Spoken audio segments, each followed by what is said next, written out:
For more than a half-century, a gigantic, burning ulcer has smoldered continually in the center of Turkmenistan's Karakum Desert. The locals and adventure-seeking travelers have called it the door to hell. Since Soviet times, this crater has raged fire, poisonous gas, and burning heat into the air of the desert. But something has changed. Officials have now moved to close it down, and rumors whisper the United States is involved. Why now, after all these years of nothing? What are they hiding? And what is really bubbling beneath the surface? From Cold War secrets to sinister scientific findings, the real story of this burning pit is far more sinister than the public perceives. Midway across the Karakum Desert, there is a yawning crater aglow like the entrance to another planet, rim blackened and glistening with heat. It has been burning continuously for more than half a century, day and night, during scorching summers, icy winters, raging sandstorms, and absolute quiet. The locals refer to it as the door to hell. Professionals, though, have a more technical designation, the Darvaza gas crater. It stretches almost 200 feet wide and drops 65 feet deep. And though its nearly mythic presence, it is not a natural phenomenon. It is a human-made mistake. A wound in the earth never intended to last, but which somehow cannot help but persist. The tale started in 1971, during the heart of the Cold War, when Soviet engineers installed drilling rigs in search of oil and natural gas. The Karakum was thought to conceal vast reserves, the type of resource desperately sought by the USSR for its growing energy empire. Drilling reached into the desert crust, initial readings promising, and then tragedy. Abruptly, the earth gave way under the rig. The drilling platform fell into an enormous underground pit, consuming machines and ripping open the surface. The Soviets had pierced a pressurized natural gas pocket, large enough to be lethal. Methane erupted into the atmosphere, posing a genuine threat of explosion or mass poisoning. The engineers didn't have much time. In a choice that now seems reckless, they decided to burn off the leaking gas. Their reasoning at the time made sense: burn it off, eliminate the threat, and continue on. They thought the fire would persist for a few days, a week at most. But the gas continued to flow. The fire burned on, and what had been intended as an emergency measure for a short while became an uncontrollable, blazing inferno in the desert earth. For years afterward, the Darvaza crater was hardly spoken of outside of the region. The Soviets remained mum. When the Soviet Union collapsed and Turkmenistan gained independence, the fire continued to burn, unattended, unmanned, and all but forgotten to the world. That is until the early 2000s, when haunting photographs of the crater went viral over the internet, an otherworldly pit-emitting fire, its glow visible for miles at night. Travelers started visiting despite the desert temperatures. Scientists were curious, too, about how this fire could continue burning continuously for decades. Legends surrounded the crater over time. Some called it cursed. Others spoke of a failed Soviet experiment that went horribly wrong, or even worse, something created purposely to block off a hazardous anomaly beneath the earth.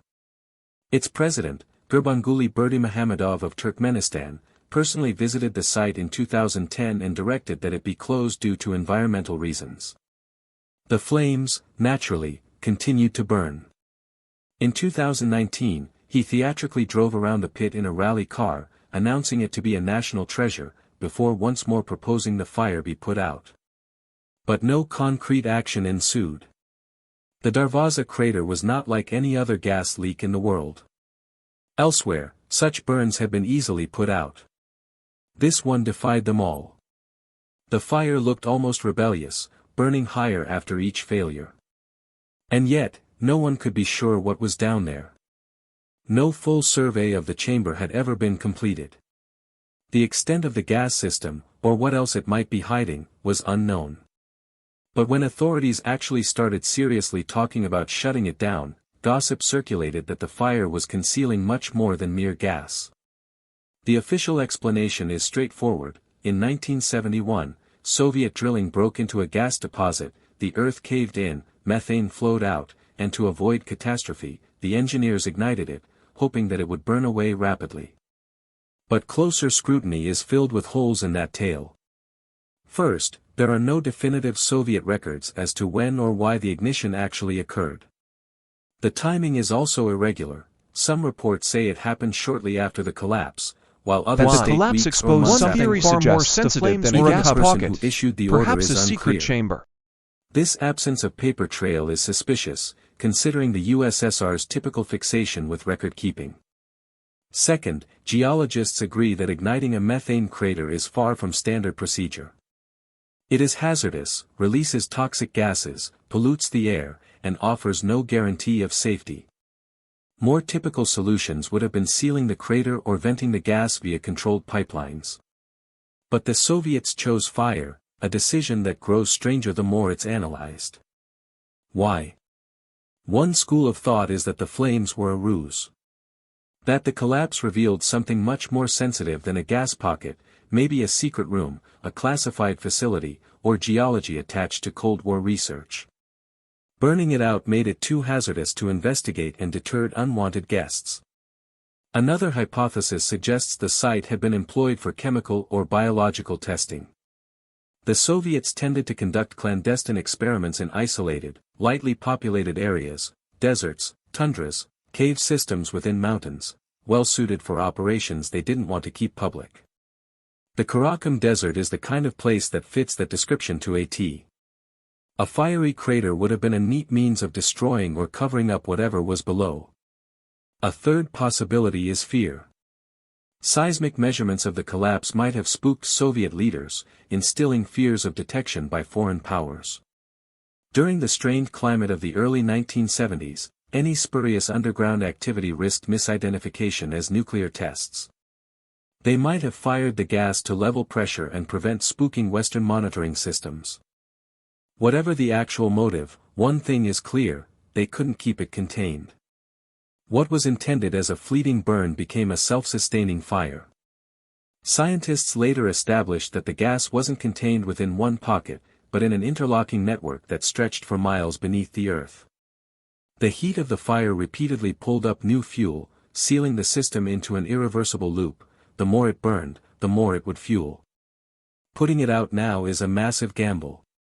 Smothering the fire may let gases accumulate and explode. It may destabilize the thin land, causing collapse or unleashing hidden chemicals buried beneath. But after decades of neglect, officials are so eager to extinguish it. Who is pressuring them, and what was found under the crater that has made them so anxious? Some say the answer leads directly to the United States. For years, the Darvaza gas crater blazed in isolation, a forgotten afterthought of Soviet errors, situated in the center of an endless desert. Officially, it belonged to Turkmenistan. Unofficially, it was monitored, closely, by eyes from all over the globe. Among those eyes were scientists, and United States intelligence personnel. The fact is, America's been examining the so-called gateway to hell for years. In theory, that participation was presented as environmental collaboration. American scientists, working behind the scenes with experts from Slovenia and Belarus, observed the crater with Turkmen scientists. The official purpose seemed benign: quantify gas releases, monitor their effects on the atmosphere, and evaluate environmental harm. But behind that veneer of science existed an altogether more sophisticated interest. American satellites have been monitoring the pit's heat signature since the early 2000s at least. In contrast to typical natural gas flares, Darvaza's heat patterns were abnormal, displaying periodic peaks, abrupt underground changes, and seismic vibrations that defied typical underground gas behavior. Something was amiss. And rumors started going around that environmental study was merely a convenient cover. X-Energy consultants with connections to U.S. geological surveys have alleged that crater readings were clandestinely fed into military systems. Why?